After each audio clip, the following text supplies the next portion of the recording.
पिछले क्लास में हम लोग अमोनिया निर्माण की हेबर विधि देखे थे और कुछ रिएक्शन देखे थे। इसमें आगे हम लोग रासायनिक गुण ही देख रहे हैं,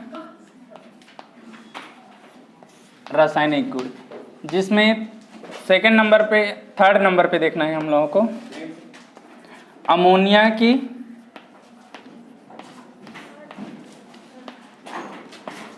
क्लोरीन से क्रिया।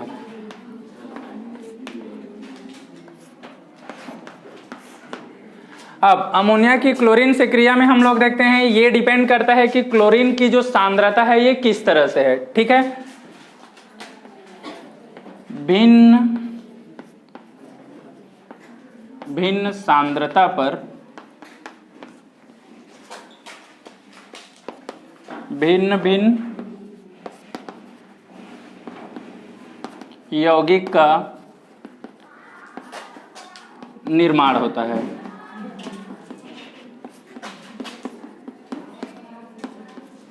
जैसे यदि क्लोरीन की सांद्रता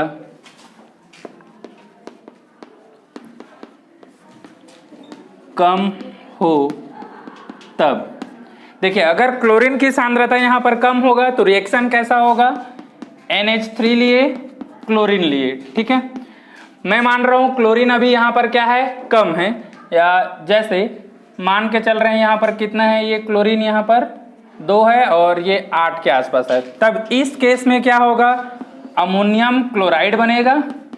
ठीक है, सॉरी NH4Cl बनेगा। इस क्लोरीन की रिएक्शन यहां पर होगा और अमोनियम क्लोराइड बनेगा। इसके बाद कुछ नाइट्रोजन जो रहेगा ये गैस के फॉर्म में क्या हो जाएगा, रिलीज हो जाएगा। अब यहां से हम लोग देख रहे हैं क्लोरीन कितना हो रहा है, 3 दूनी 6, और यहां पर नाइट्रोजन हो रहा है 8, तो 8 में से 2 निकाल दिया, बचा कितना 6, तो 6 कहां पर आ जाएगा, यहां पर आ जाएगा। ठीक है, ये रिएक्शन कब के लिए है, जब क्लोरीन कम है। देखो यहां पर अमोनिया कितना है, 8 मॉलिक्यूल, क्लोरीन कितना है, 3 मॉलिक्यूल, मतलब इसकी मात्रा क्या है, अभी कम है। दूसरा कंडीशन, यदि क्लोरीन की सांद्रता अधिक हो, क्लोरीन की सांद्रता अधिक हो तब, अगर क्लोरीन अधिक है तब की केस में रिएक्शन कैसा होगा, देखिए NH3 प्लस Cl2 ले रहे हैं। इस केस में जो रिएक्शन होगा तब जो प्रोडक्ट बनेगा ये बनता है NH4Cl और NCl3 बनता है। क्या बनता है, NH4Cl बनेगा और NCl3 बनेगा। यहां पर देखिए क्लोरीन हमारे पास कितना हो रहा है, 4, तो यहां पर मैं कर दिया 2, 2 2 नहीं हो गया कितना, 4। नाइट्रोजन यहां पर मेरे कितने हो रहे हैं, मेरे पास यहां पर नाइट्रोजन हो रहा है, यहां 2 हो रहा है, इधर दिख रहा है, लेकिन इधर कितना दिख रहा है, 1। हाइड्रोजन इधर कितना दिख रहा है, 4। अगर मैं यहां पर क्या कर दिया, 2 लगाया ये इस तरह से, तो नाइट्रोजन तो जो है वो 2 कंप्लीट हो गया, हाइड्रोजन मेरे पास 2 एक्स्ट्रा हो रहा है, तो वो एक्स्ट्रा हाइड्रोजन क्या हो जाएगा, यहां पर इस तरह से रिलीज हो जाएगा। ठीक है, ये रिएक्शन है किसका, अमोनिया का क्लोरीन से, जो डिपेंड करता है क्लोरीन की सांद्रता कितना है। इस केस में अगर हम लोग बात करें तो देखो क्लोरीन की मात्रा क्या है, अमोनिया के बराबर है, मतलब हम ज्यादा में ले सकते हैं, और यहां पर इसकी तुलना में क्लोरीन की सांद्रता क्या है, कम है। तो अगर क्लोरीन की मात्रा कम होता है तो नाइट्रोजन गैस रिलीज होगा, और अगर बराबर या अधिक रहता है तो कौन सा गैस रिलीज होगा, हाइड्रोजन गैस, ये इस तरह से रिलीज होगा। ठीक है, नेक्स्ट हम लोगों को देखना है अमोनिया की धातु से क्रिया।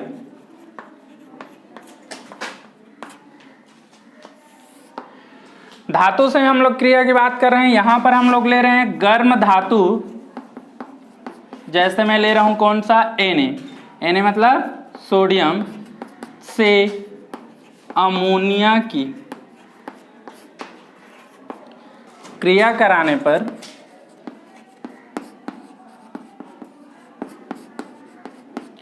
धातु एमाइड प्राप्त होता है। क्या प्राप्त होता है, धातु एमाइड प्राप्त होता है। ठीक है, जैसे यहां पर मैं ले लिया सोडियम, इसकी क्रिया मैं किससे करा रहा हूं, NH3 अमोनिया से।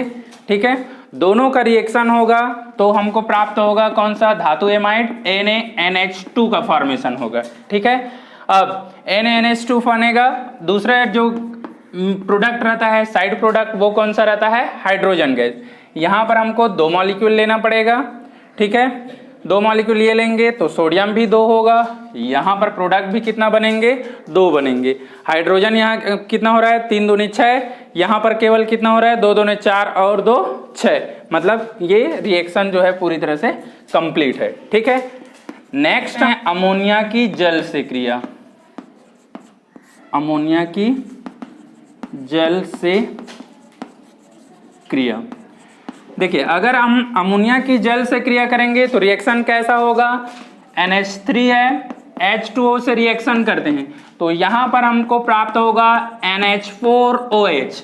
इसको हम लोग बोलते हैं अमोनियम हाइड्रोक्साइड। क्या बोलते हैं? अमोनियम हाइड्रोक्साइड बोलते हैं। एक्चुअल में अमोनियम हाइड्रोक्साइड जो रहता है OH के कारण इसकी नेचर कैसा होता है? क्षार जैसे होता है, ठीक है। अब अगर ये क्षार जैसे है तो किसी अम्ल से अगर हम इसकी रिएक्शन कराएं NH4OH, और अगर मैं यहाँ पर इसकी रिएक्शन किससे करा दिया? HCl से, तो हमको क्या मिलेगा? यहाँ पर NH4Cl। इसको हम लोग बोल रहे हैं लवण साल्ट है, और क्या मिलेगा? H2O जल। हमको पता है क्षार और अम्ल की जब रिएक्शन होता है, क्रिया होता है, तो क्या बनता है? जल और लवण बनता है, ठीक है। तो ये इसको क्लेरिफाई करने के लिए है इसका नेचर। एक्चुअल में हमारा रिएक्शन कौन सा है? ये है, ठीक है। यहां पर हमको थ्योरी लिखना है, जब अमोनिया जल से क्रिया करती है तो किसका फॉर्मेशन होता है? अमोनियम हाइड्रोक्साइड का फॉर्मेशन होता है, जो कि कैसा होता है? क्षारीय प्रकृति का होता है, ठीक है। थ्योरी लिख लेंगे। तो देखना है नाइट्रोजन के ऑक्साइड।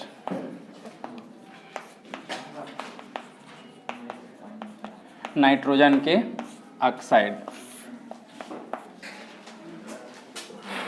नाइट्रोजन के जो ऑक्साइड हैं ये 5 तरह के ऑक्साइड हैं। देखिए, फार्मूला पहले मैं बता रहा हूं, उसके बाद नाम लिख रहा हूं। बहुत सिंपल फार्मूला है।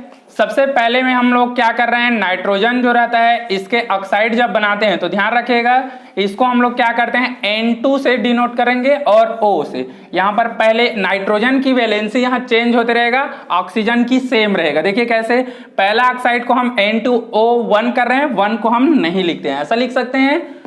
दूसरा जो रहेगा ये होता है N2O2, या फिर इसको हम लोग लिखते हैं क्या? NO लिखते हैं, ठीक है, ऐसा लिख सकते हैं, दोनों कैंसिल हो जाएगा। तीसरा जो रहेगा ये लिखते हैं N2O3, 1 2 3, यही चेंज हो रहा है। नेक्स्ट क्या आएगा बताओ? N2O4, इसको हम क्या लिख सकते हैं? NO2 लिख सकते हैं। और नेक्स्ट जो आएगा वो लिखते हैं N2O5, ये लिखाएगा, ठीक है। अब नाम जो रहता है उसका देखो, सबसे सरल नाम क्या होगा?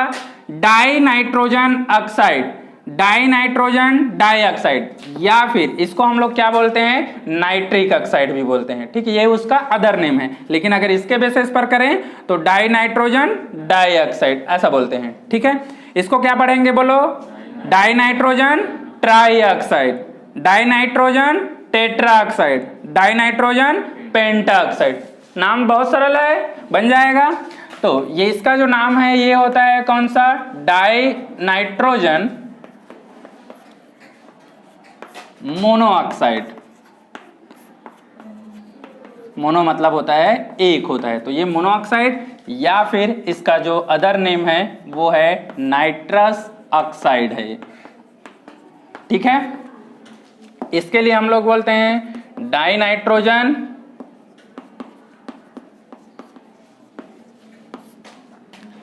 डाइऑक्साइड, ये इसका सामान्य नाम अणु सूत्र के बेसिस पर, या फिर इसको हम लोग क्या बोलते हैं? नाइट्रिक ऑक्साइड बोलते हैं, ठीक है। अब ये सोच रहे होगे कि सर इसको हम मोनो नाइट्रोजन मोनोऑक्साइड क्यों बोल नहीं सकते? तो याद रखना, ये हम इसको सिंप्लीफाई करके लिखे, मेन इसका सूत्र कौन सा है? ये है, इसलिए इसके बेसिस पर लिखेंगे, ठीक है। इसको क्या लिखेंगे बताइए नाम? डाई नाइट्रोजन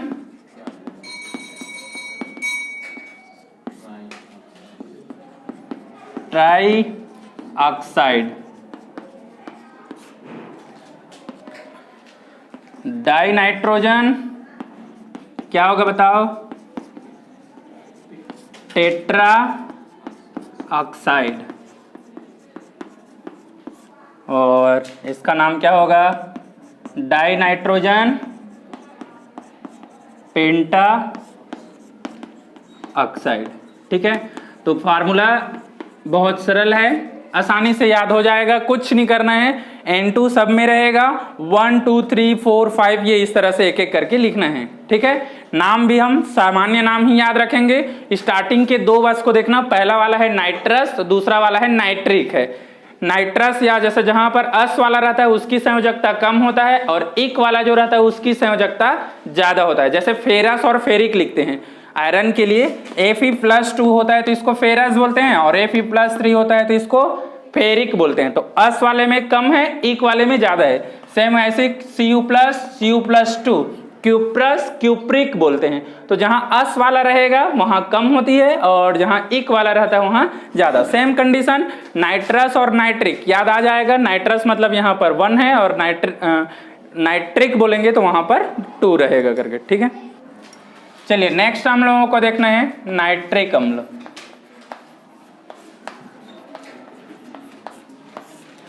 अणु सूत्र है HNO3। नाइट्रिक अम्ल का फार्मूला क्या है, HNO3। अगर इसका मैं संरचना सूत्र की बात करूं, संरचना सूत्र हम लोग इस तरह से बनाते हैं। नाइट्रोजन होगा, सारे कंपोनेंट जो रहेंगे इसी से अटैच होता है, तो इसमें एक तो रहेगा हाइड्रोक्सिल ग्रुप, एक जो रहेगा कीटोनिक ग्रुप और एक जो रहता है O, मतलब हम ईथर ग्रुप बोले या जो भी, ये रेजोनेटिंग स्ट्रक्चर इसका ऐसा बनेगा। ठीक है, और यहाँ पर देखो 4 वैलेंसी हो रहा है। मैं बताया अगर 4 वैलेंसी शो करते हैं तो यहाँ पर हम लोग क्या करते हैं, पॉजिटिव शो करते हैं। ठीक है, ये इस तरह का रहेगा। और ये एरो है, मतलब इसके पूरे इलेक्ट्रॉन जा रहे हैं, यहाँ पर शेयरिंग के इलेक्ट्रॉन इससे आ रहा है, इसलिए इसमें स्लाइटली क्या रहेगा, हल्का सा निगेटिव चार्ज बताते हैं।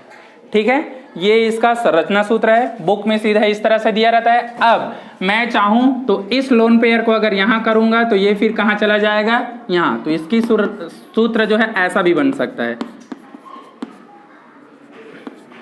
O- डबल बॉन्ड O और ये प्लस, दोनों का मतलब वही है। ठीक है, अब एरो कहाँ रहेगा, इधर रहेगा। समझ में आया? ये 11th में पढ़ना था, रेजोनेंस या अनुनाद करके, नहीं पढ़े हो, लेकिन ये चीजें याद रखना, ऐसा होता है। बॉन्ड जो रहता है शिफ्ट हो सकता है। ठीक है, अगर डबल बॉन्ड और सिंगल बॉन्ड अल्टरनेट है, या फिर कोई आयन जो है डबल बॉन्ड के साथ अल्टरनेट में है, जैसे ये डबल बॉन्ड है और ये सिंगल बॉन्ड और इसके बाद आयन, ऐसा केस रहता है, तो ये एक दूसरे को शिफ्टिंग करता है। ठीक है, तो ऐसा होता है। नेक्स्ट हम लोगों को देखना है, इसका सबसे पहले सिद्धांत देखना है। सिद्धांत बोले या प्रयोग विधि बोले, सेम वही रहेगा। फिर इसमें हमको रिएक्शन अभिक्रिया देखना है, फिर आगे चलकर हमको इसमें क्या करना है, इसकी डायग्राम देखना है। ठीक है, तो रिएक्शन में हम लोग बताते हैं, जब प्लेटिनम प्लेट पे 800 डिग्री सेल्सियस ताप पर, जब प्लेटिनम प्लेट पर 800 डिग्री सेल्सियस ताप पर अमोनिया गैस तथा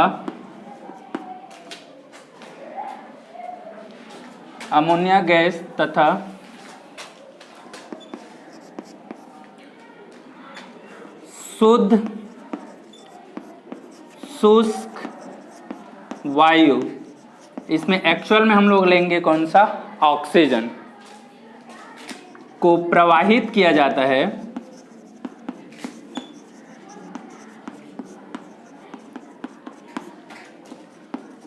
तब NO को हम लोग क्या बोलते हैं, नाइट्रिक ऑक्साइड बनता है, जिसे ऑक्सीकरण कक्ष में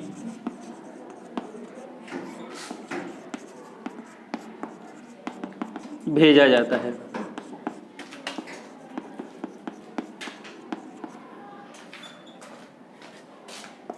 लगभग 90% अमोनिया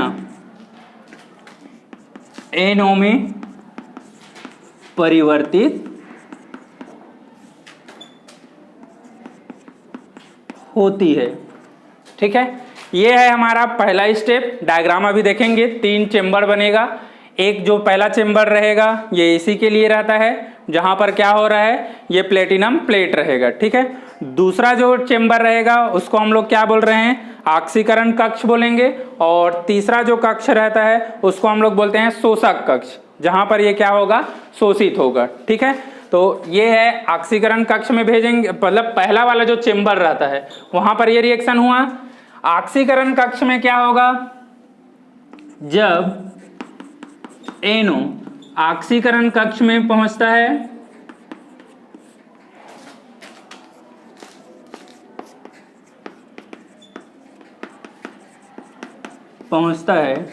तब ऑक्सीजन की उपस्थिति में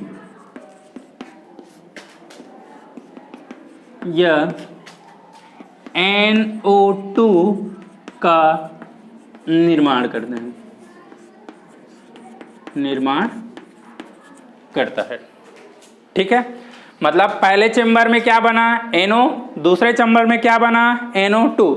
आगे जब थर्ड चेम्बर में जाएगा तब फिर इससे क्या बनेगा, HNO3 बनेगा। ठीक है, लिख लेना यहाँ ये वाले में, या जो सिद्धांत लिखे हैं उसके थोड़ा बहुत जगह, या यहाँ पर जहां भी, या हेडिंग में यही लिख सकते हैं। कौन सा, ओस्टवाल्ड विधि, मतलब जो संश्लेषण की विधि है या निर्माण की, वो ओस्टवाल्ड विधि को ही हम लोग क्या कर रहे हैं, यहाँ पर बता रहे हैं। ठीक है, और इसी को हम लोग क्या बोलते हैं, व्यापारिक विधि भी बोलते हैं।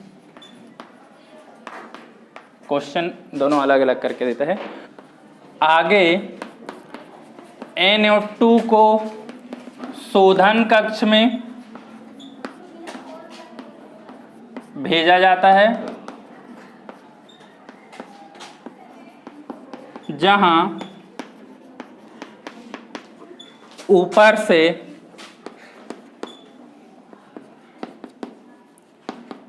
बूंद बूंद के रूप में जल गिरते रहता है। इस जल से क्रिया करके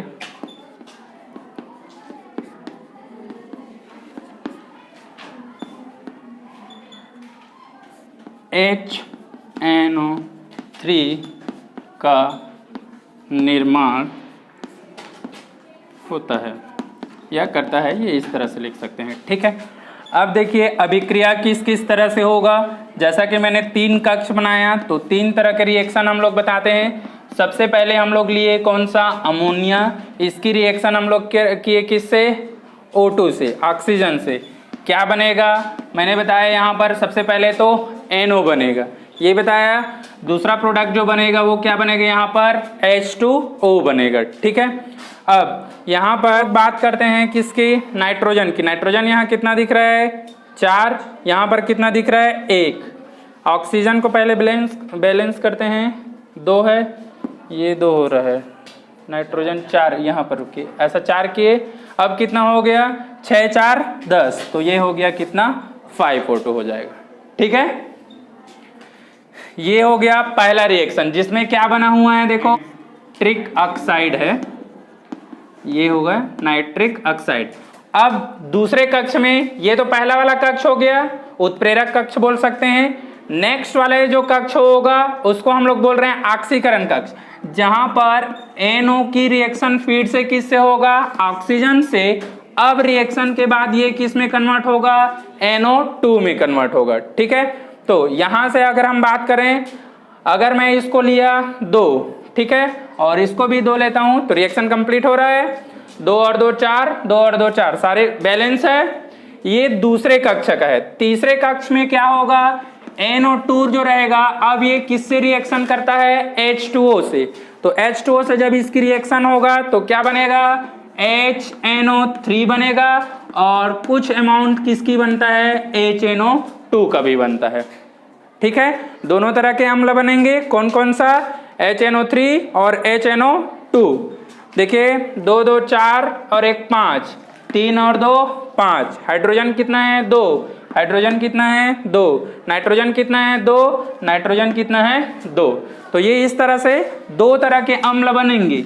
इस अम्ल को हम लोग क्या बोलते हैं, नाइट्रिक अम्ल बोलते हैं, और इस अम्ल को क्या बोलते हैं, नाइट्रस अम्ल बोलते हैं। क्या बोलते हैं, नाइट्रस अम्ल। ठीक है, तो इस तरह से दो तरह के अम्ल हमको प्राप्त होगा किस विधि में, ओस्टवाल्ड की विधि में। इसके बाद ये तो हो गया सिद्धांत और अभिक्रिया। सिद्धांत में मैं जो रिएक्शन में थ्योरी लिखवाया हूं वो एक्चुअल में इसी का थ्योरी लिखे हैं। ये वाला पहला वाला उत्प्रेरक कक्ष में है, बाहर से जो एयर ले रहे हैं वो है। दूसरा वाला कक्ष जो है वो ऑक्सीकरण का है, और तीसरा वाला जो कक्ष है वो किसका है, शोधन कक्ष का है। तो मैं यही बोल रहा हूं, पहले वायुमंडल से हम लोग क्या करते हैं, अमोनिया लेते हैं और शुद्ध शुष्क वायु जो ऑक्सीजन लिखे हैं वो लेते हैं। दोनों आपस में क्रिया करके सबसे पहले क्या बनाता है, नाइट्रिक ऑक्साइड। ये नाइट्रिक ऑक्साइड फिर कहाँ जाता है, ऑक्सीकरण कक्ष में, जहां ऑक्सीजन से रिएक्शन होगा क्या बनता है, NO2 बनता है। ये NO2 आगे चलकर शोधन कक्ष में जाएगा, जहां ऊपर से बूंद बूंद के रूप में क्या गिर रहा है, पानी गिर रहा है, जल गिर रहा है। इससे जब रिएक्शन होता है तब क्या बनता है, नाइट्रिक अम्ल और नाइट्रस अम्ल। तो थ्योरी जो है वो इसी के बेसिस पर है।